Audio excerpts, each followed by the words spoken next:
quick tip trick here when you're trying to install your main bearings here. You all know you got a locating pin in here, and there's also a pin in here. It's very important that they line up, otherwise things aren't going to spin.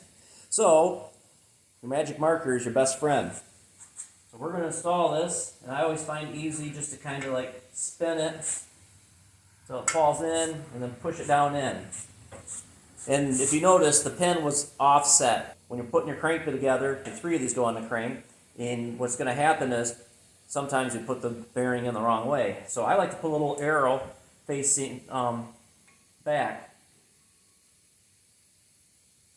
We'll put it on all the bearings here, just so I know which way the pin is going to go.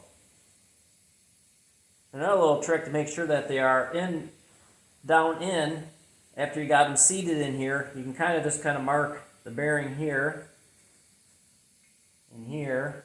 That way you know that they're seated. I hope that helps you out. Take care.